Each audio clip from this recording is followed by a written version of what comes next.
In the West, we are obsessed with time, right? And we're obsessed with who's first and who's the youngest. We can all name entrepreneurs like Mark Zuckerberg, who became billionaires at 19 or 20. There are many, many successful entrepreneurs who build multi-million dollar businesses, but they don't achieve it until they're 50 or 55, and that's just not interesting to us. It's not sexy. It's almost like we fetishize this idea that speed is the most important thing. And I think it speaks to the fact that in the West we are destination driven, whereas the Samburu, it's much more about the journey. It's the life's path, and how you get there is more important than where you end up. Welcome to Passion Struck. Hi, I'm your host, John R. Miles, and on the show, we decipher the secrets, tips, and guidance of the world's most inspiring people and turn their wisdom into practical advice for you and those around you. Our mission is to help you unlock the power of intentionality so that you can become the best version of yourself. If you're new to the show, I offer advice and answer listener questions on Fridays. We have long-form interviews the rest of the week with guests ranging from astronauts to authors, CEOs, creators, innovators, scientists, military leaders, visionaries, and athletes. Now, let's go out there and become Passion Struck.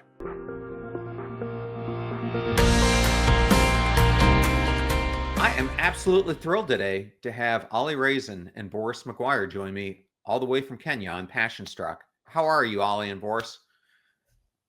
Very Fantastic. well. Thanks. How are you doing, John? I'm doing fantastic. And I was so excited that our mutual friend, Bill Von Hippel, introduced us because your work really sits at the intersection of wilderness, indigenous, bush wisdom, and modern leadership. And for me, it's a combination that feels a little bit both ancient, but at the same time, radically fresh. And I think we live in this world today that's just overwhelmed by webinars, boardrooms, things like that. And you take leaders on treks through Kenya to help them transform. I'd love to start with the story behind this. Maybe, Oli, I'll turn it to you first. Sure, thank you. I was always cautious of us talking over each other. Yeah, great. Safarini Leadership was really born out of two passions that Boris and I both share. Boris and I have been both expatriates living and working in Kenya, leading cross-cultural teams for about the last 10 or 12 years, respectively. And we got to thinking, what would our perfect business, if we were going to start a business, what would it look like? And we knew that we were interested in leadership. And we also knew that we had this shared passion for the north of Kenya in particular, where over the past sort of 8 or 9 years, we've gone on many adventures together. We've done a lot of trekking and climbing mountains and really building relationships with warriors and elders from the nomadic Samburu tribe up in northern Kenya. And during those adventures, we really got to get a really interesting insight into how these people think, their values, how their values show up in leadership, and how their definition of leadership is so starkly different to what you might consider to be more typical in a kind of conventional Western business setting. And then we got to asking ourselves, what if we were to bring Western executives over to Kenya and expose them to some of this way of life and immerse them in this culture? And so that's what we've been doing for the past 2 years or so. And the clients that we've brought over have given us really positive feedback. And so that's where we are. We hypothesis that we have there's a benefit to really being exposed to a radically different culture has been proven out. And Boris, Safarini means on a journey. Why is that concept so central to your leadership philosophy? Thanks. That's a good question. So people are typically familiar with the word safari, which does mean journey in Swahili, which is a lingua franca of this part of the world. And Safarini just means to be on a journey. That was important to us fundamentally, leadership is a journey. So that was the initial thinking behind that name. Leadership is a journey. We're constantly growing, developing, learning, and that journey doesn't typically end. But oftentimes we can't see the journey for what it is. We're bogged down in the emails. You mentioned the webinars, the meetings, the calls, the day-to-day, and it's quite hard to disconnect from those things. And a big part of our philosophy is to disconnect. Literally disconnect. We're traversing areas that have very little mobile network. We don't travel with devices, but also disconnecting with those day-to-day responsibilities to reflect on the bigger picture of belonging, values, purpose, and mattering, as you like to say. The other reason is because, as Oli mentioned, the cultures and the communities that we're working with, they are semi-nomadic. So their life experience is a sort of constant journey in and of itself. They are on the move. And we wanted to move with them in a way that felt authentic to their life. And that really lined up with a lot of research that we've come to understand, psychological, neuroscientific research that suggests that to learn while walking, to be shoulder to shoulder rather than eye to eye, is to learn in a deeper, more focused, and more impactful way. So all of that speaks to a literal and figurative leadership journey, and that's what we take people on. And I want to take a step back because you brought up a whole bunch of things there, connectivity and connection and mattering, of course, which I'm very concerned about. But I think what you guys are doing is almost a 180 from the way that most of Western civilization works today.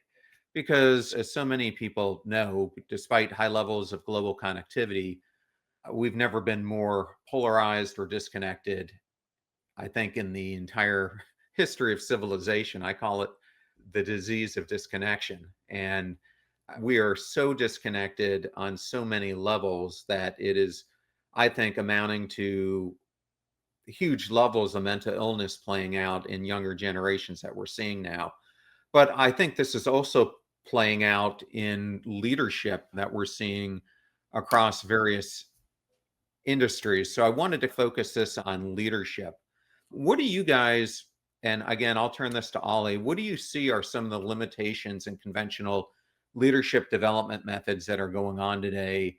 You know, things like hotel conferences, your weekend seminars, online courses, motivational keynotes that have flaws. And what are you guys trying to do that's different?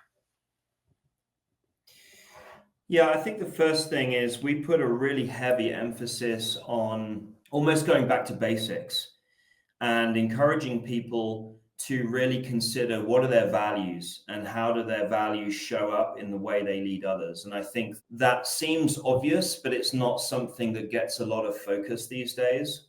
And we're able to do that. We're able to go back to basics because it's quite a long period of time that we're out in the bush. Our experience is 10 days, and the core of that 10 days is a 6-day camel trekking or camel supported trek through the deserts and mountains of northern Kenya. So we really slow everything down. And like Boris says, we don't have any technology. We really get off of technology. We provide people with a pretty substantial amount of time for deep reflection that I think most of us just don't get a chance for in our day-to-day lives. The other thing is, like we talked about technology, the technology is actually causing our brains to operate on a frequency that is not really conducive with creative thought. And so being out in the bush, slowing everything down, our brains actually operate on a frequency that enables us to be more creative. And I think it creates an opportunity for people to really have revelations that they wouldn't normally get if they were just trying to achieve something in 2 days in a conference or in a boardroom, whilst simultaneously conscious of the fact that their email inbox is filling up. So I think it's a number of different things that really create the impact that our experience delivers. Could I just add to that, John? One of the ways we like to think about our approach is like a three-way Venn diagram. And those three boxes, one of them is, as we mentioned, wilderness immersion, where there's a lot of science to support that getting out of the familiar and getting into nature does change your brain frequency. It changes how we focus, how we learn.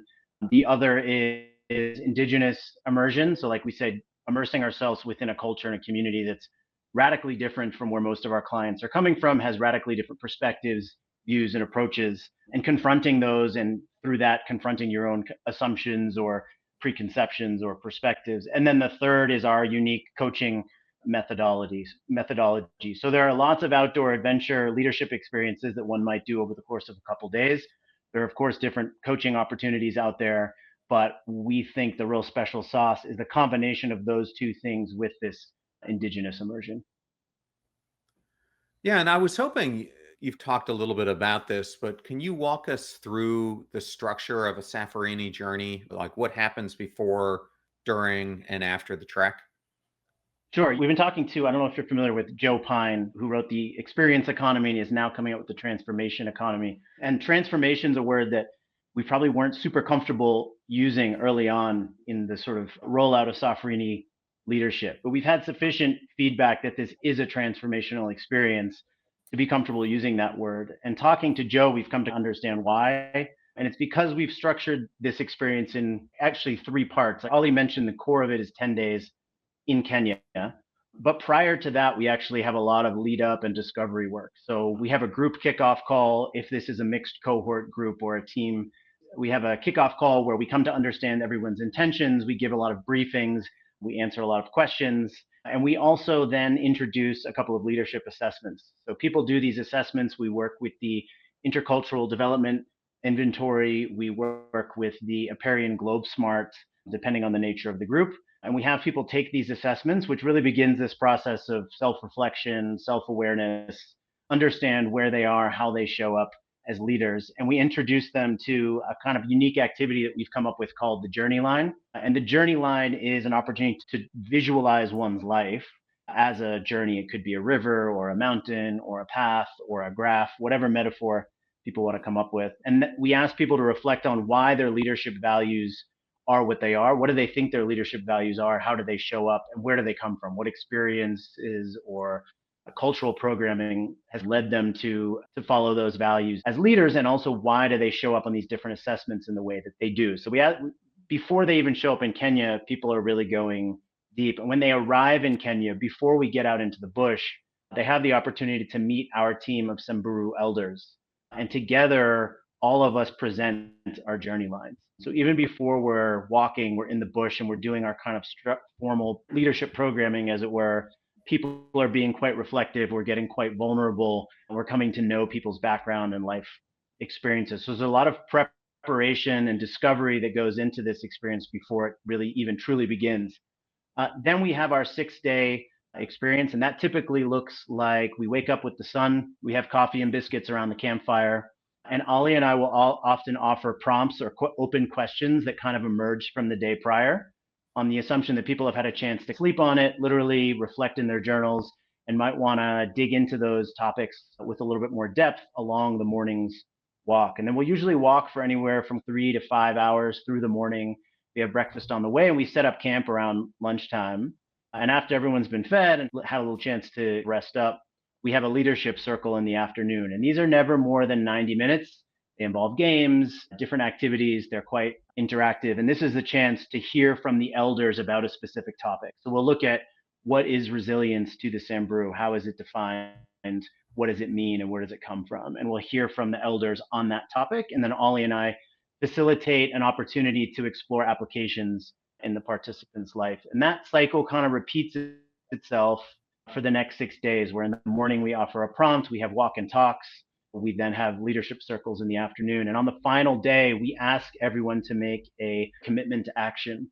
So what are the insights, the aha moments, the revelations they've had about themselves or the culture or the team in which they lead? And what fundamentally do they want to change and do differently? We don't expect that everyone is going to come here and go back and try to create a Samburu leadership structure within a sort of corporate office, but there are elements that can be very powerful to people. And so then we hold them accountable. We hold ourselves all accountable to what those commitments are through a group coaching process that then takes place after the experience. And this is what Joe Pine would call integration.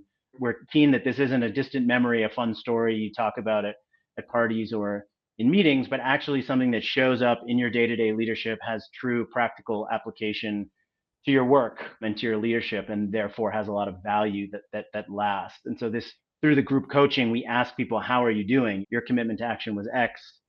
How is that going? And the group format is really powerful, we find, because sometimes people might struggle to find application, or they might actually find a new application. And by hearing how other people are applying their experience in Kenya, They can try different things, they can experiment, and they can maximize the value that they achieve. So it's really three parts, but the core is obviously the Kenya experience. Yeah, so if I had to encapsulate that, it sounds like the three phases are you go through a diagnosis phase, then an experience phase, and then a follow through phase that you take them through. And then is there, I know you've been doing this a couple of years now, but on that follow through, are there repeat things down the line that you reconnect with leaders on so that some of the things that they're learning don't fade away as time goes on?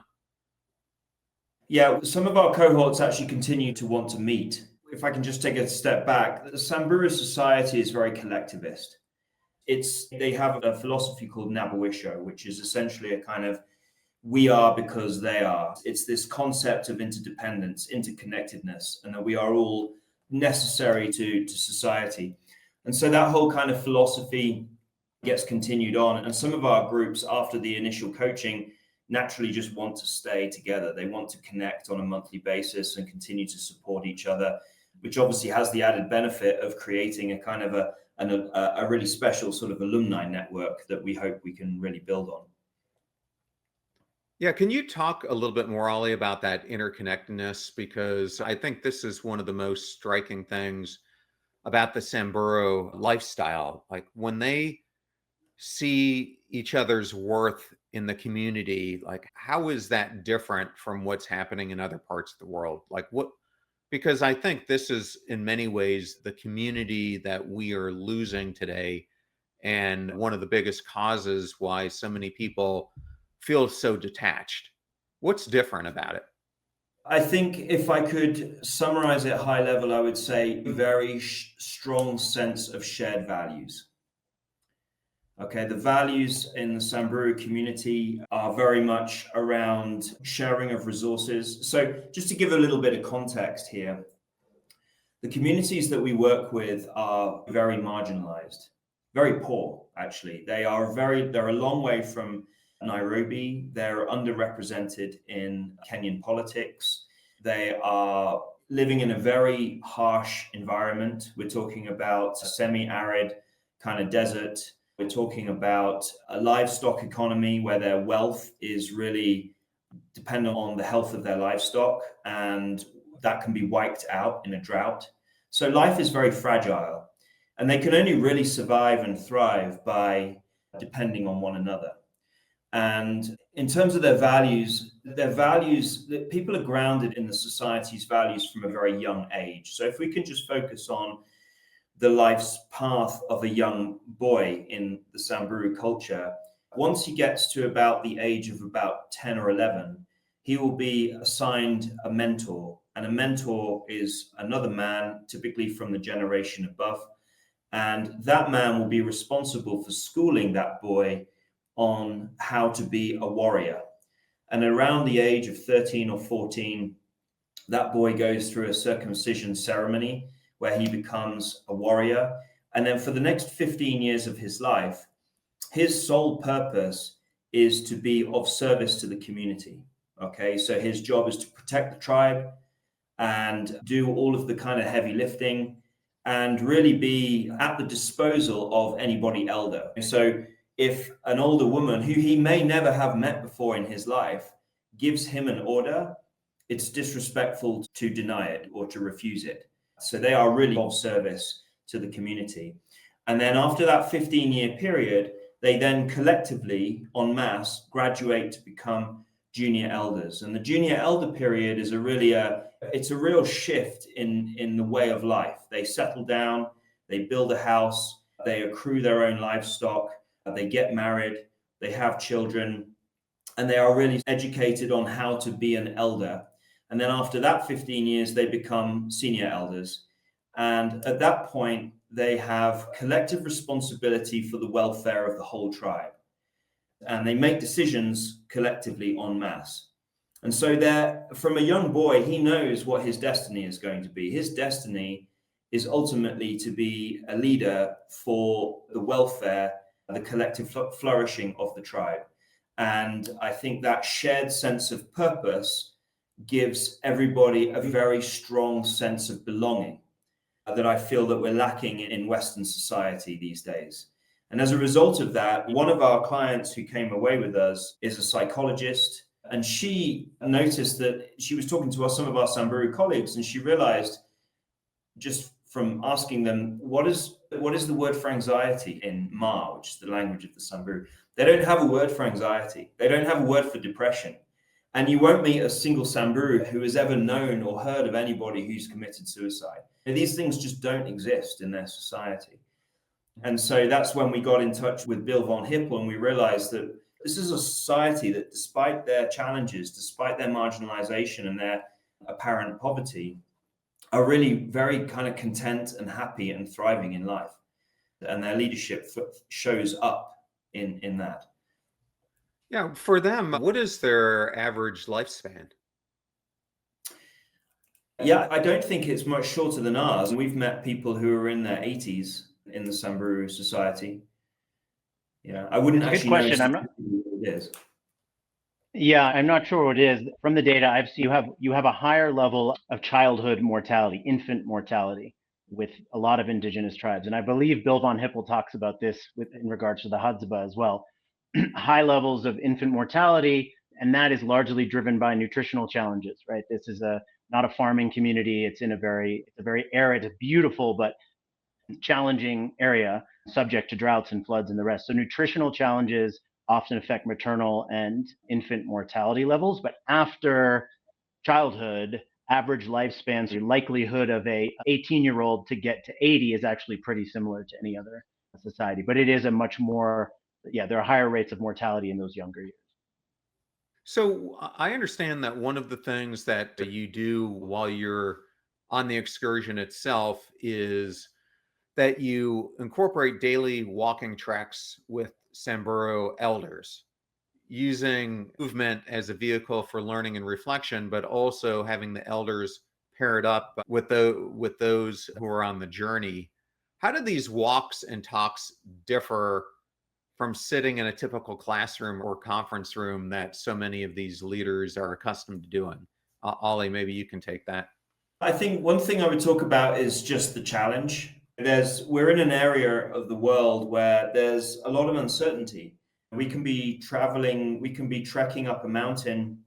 We don't know how long it's going to take. One journey that we recently took people on, there'd been a lot of rainfall. That meant there was a lot of growth. These are forested mountains surrounded by desert. It's really quite a remarkable part of the world. But we got to the top of the mountain and we had to really bushwhack our way through with pangas, or machetes, as you would probably know them.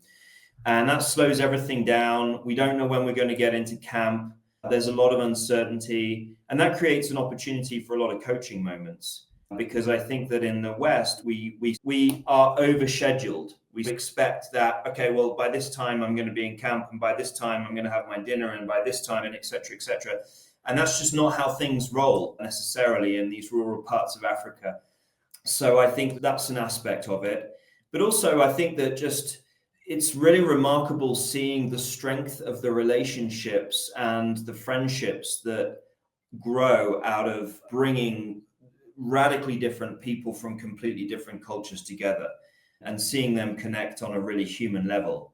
I think that inspires people and causes them to reflect on what are they doing to foster human connection in their teams? What are they doing to create work teams or workforces that are really flourishing? That's the most satisfying thing of what we do, in my opinion. Okay. And Boris, I'm going to turn this to you. We talked a lot about the Samburu concept of community and identity and core values, but in their worldview, what does it mean for them to live a good or successful life? Because in the Western world, if we had to wait on that track to become an elder and then a senior elder, it's counterculture. So many, and I am living proof of this, we strive for success as quickly as we can possibly get it. We push the limits to get to things much quicker than we often should. I know for me, getting to those places so quickly, I sometimes wish in retrospect I had a longer time to wait, because there were critical skill sets and learnings that I wish I would have made that happened after the fact. I'm really curious about this. What does it mean for them to live a good life or a successful life?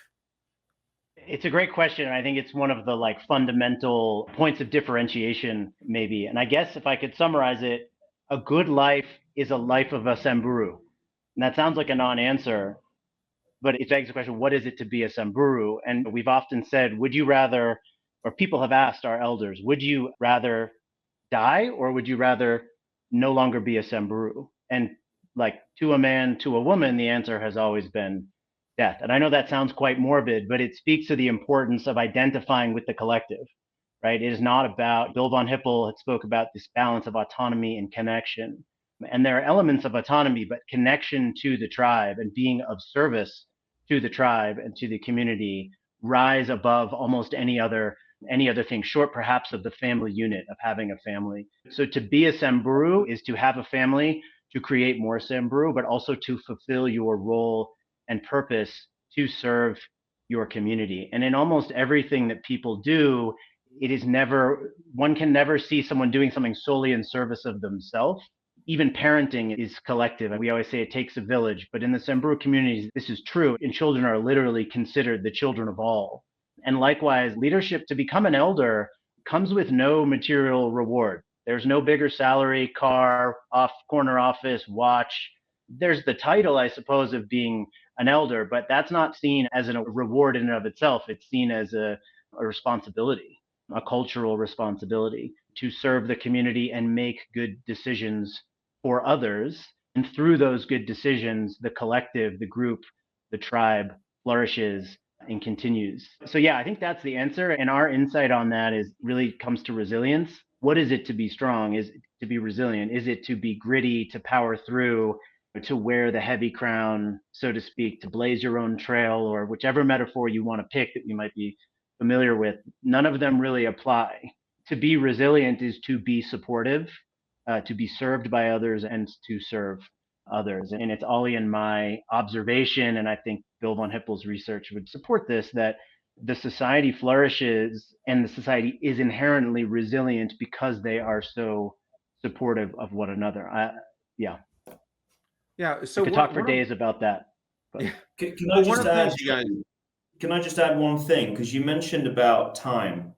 And I think in the West, we are obsessed with time, right? And we're obsessed with who's first and who's the youngest. We can all name entrepreneurs like Mark Zuckerberg, who became billionaires at 19 or 20. There are many successful entrepreneurs who build multi-million-dollar businesses, but they don't achieve it until they're 50 or 55, and that's just not interesting to us. It's not sexy. It's almost like we fetishize this idea that speed is the most important thing. And I think it speaks to the fact that in the West, we are destination driven, whereas the Samburu, it's much more about the journey. It's the life's path, and how you get there is more important than where you end up. I've had the opportunity of spending some time with Native American tribes.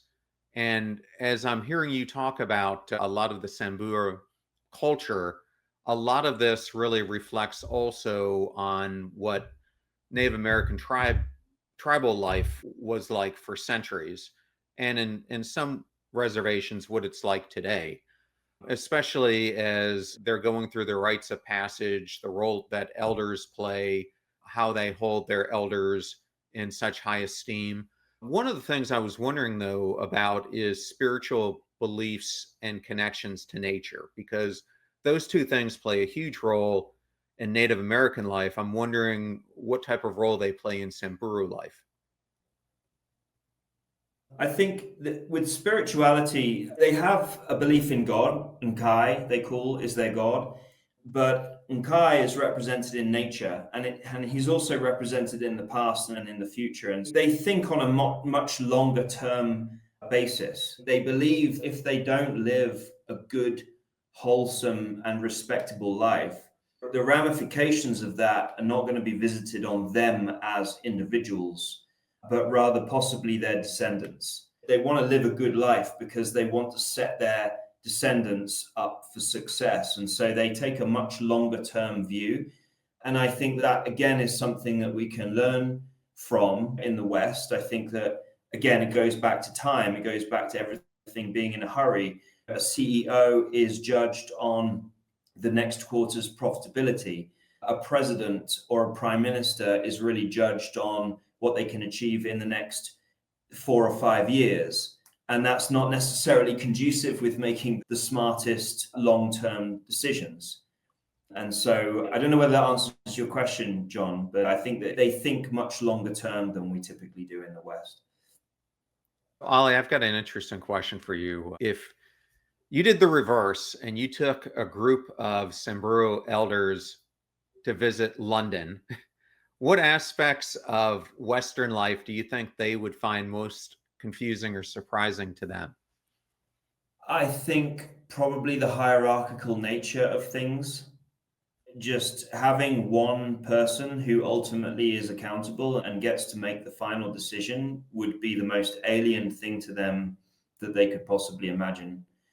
I also just think, and maybe we're repeating ourselves here, but the obsession with getting everything done quickly. I think speed is overvalued over making the right decision. And maybe that's because we live in such a competitive context, but I think they would struggle with that. Okay. And I did want to ask just one more thing about homelessness as well. Oh, homelessness. Yeah. Yeah, for sure. So obviously, Sorry, I'm on a bit of a delay. Yeah, obviously their life is dependent on the terrain that they occupy.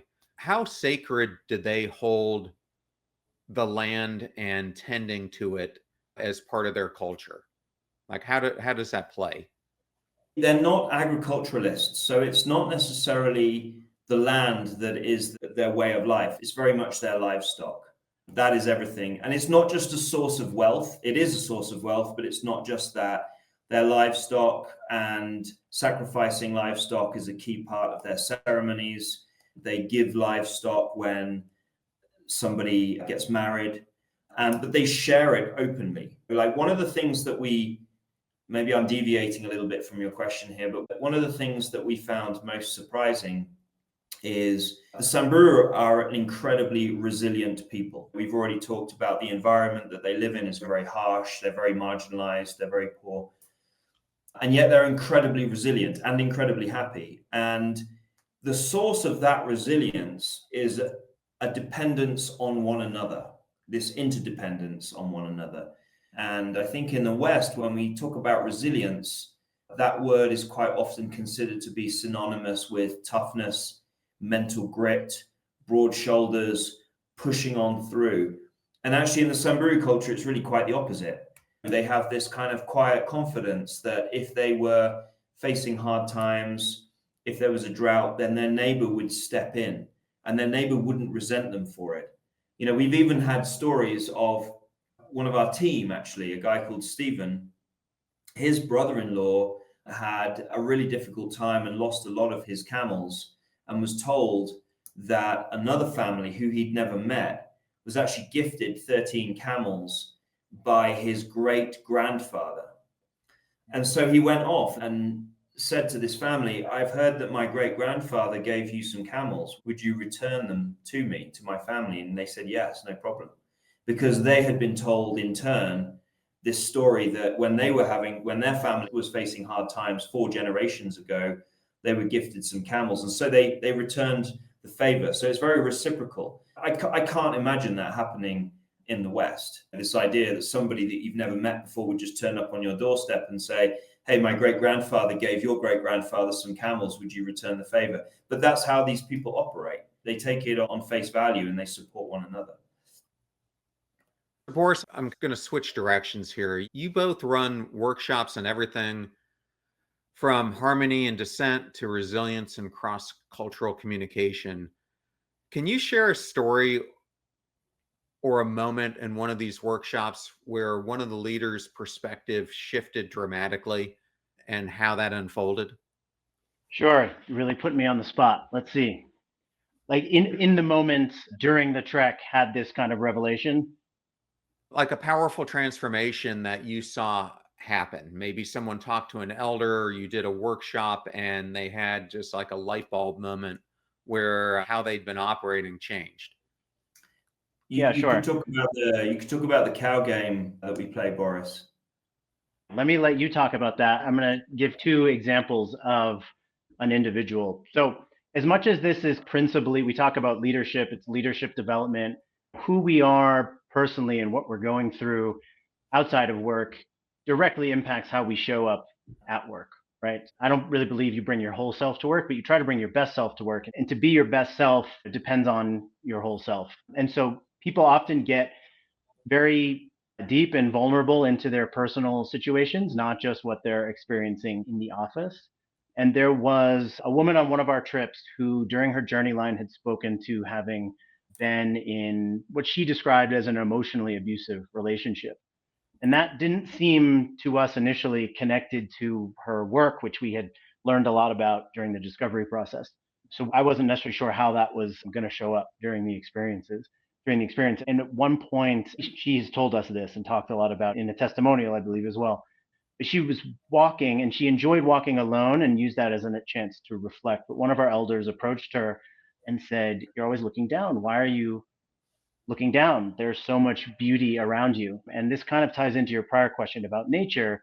There is great reverence for nature in the Samburu culture. And to kill and eat a wild animal under any circumstances is to bring a curse upon your family. So there are like cultural tenets and spiritual beliefs that necessitate protecting the resources around you, because while they don't farm, they do depend on the land for their livestock. And our elders said, look around you, there's mountains, there's desert, there's trees. Why are you looking down? And it sounds like a very simple thing, but what she had said to us is she felt that she was inclined to look down for different reasons connected to the relationship that she'd been in, and that this showed up in how she showed up as a leader at work. She was in a very male dominated industry, and she tended to, as she's described it, absorb negative energy from others and just carry on. The classic like woman working in a very like masculine field, not wanting to rock the boat or disrupt things, but actually, and like therefore taking a lot of crap maybe. And this was something she talked about every day in the rest of the trip and every day since. And I think, and has had this,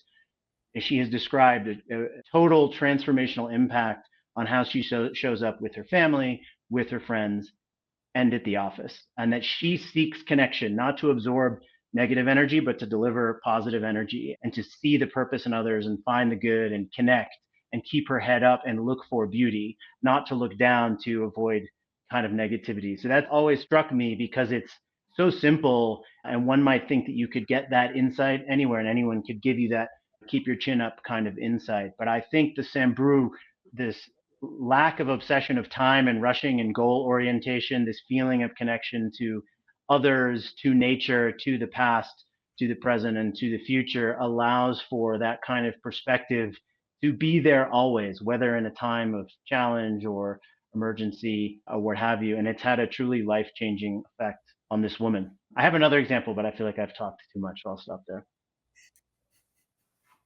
Yeah. Oli, did you want to give the other example that you were thinking of?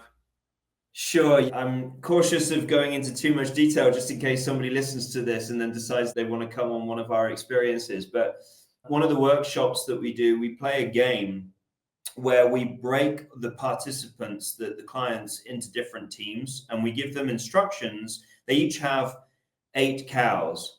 And without going into too much detail, the goal of the game is to maximize the herd. And you maximize the herd by grazing the appropriate amount of cows. If you overgraze, if you send too many cows out to graze, then you risk actually causing the grazing area to deteriorate, and that reduces your herd, the size of your herd. And it's very interesting because once you split people into teams, they typically start thinking we're going to win. We've got to maximize our herd for our team. And the instructions that we give are deliberately vague. It's quite ambiguous. We just say the goal is to maximize the herd. And the catch of the game is you can't win the game, right? You can only really maximize the herd if you work collectively together as teams, as a whole. And that kind of aha moment that even though we didn't say the goal is for your team to win, that's the mindset that people enter into the game with. And I think that's quite a revelation for people. And then I think a program like this, I always think knowledge is important, but applying that knowledge is the most important aspect going forward. So I understand that you have a capstone called the Commitment to Action exercise. And I was hoping one of you could walk us through that. Do you want to take that for us? Yeah, sure. So the last night, the core kind of 5 to 6 nights is trekking through an incredibly remote and beautiful part of the world. And it's very comfortable, but it's certainly not luxury. We are camping. It's a sort of glamping experience, perhaps. But the last night we typically spend in a much higher end, nicer community run lodge or camp somewhere where we have hot showers and things. And so it's at that dinner that we give people a form to fill out, to think about in the kind of hours before that dinner. But at the dinner, we ask people to share out to what have they reflected on in those final kind of 24 hours as they say goodbye to the elders, as they say goodbye to the mountains, and they start this process of reintegration. What are the things that stay with them? And so it's not particularly any more sophisticated than that, but we ask them to fill out their forms, to share out with us. We take notes, we collect those forms, and then we use that as the basis for coaching down the line. Okay. And then Oli, for leaders who might be watching this, or maybe they bring this up to their organization or a manager about bringing the whole team, what's the best way to engage with you or explore Safarini Leadership in more detail? Sure. We have a website, safarini-leadership.com. We have an Instagram, Safarini Leadership. We have a YouTube channel, which is also Safarini Leadership, where particularly on our YouTube channel, there's a number of short sort of 90-second snippets of client testimonials talking directly about their experience. But our principal sort of social media is LinkedIn, which again is Safarini Leadership. People can find out a lot of details there. Our emails are obviously on our website.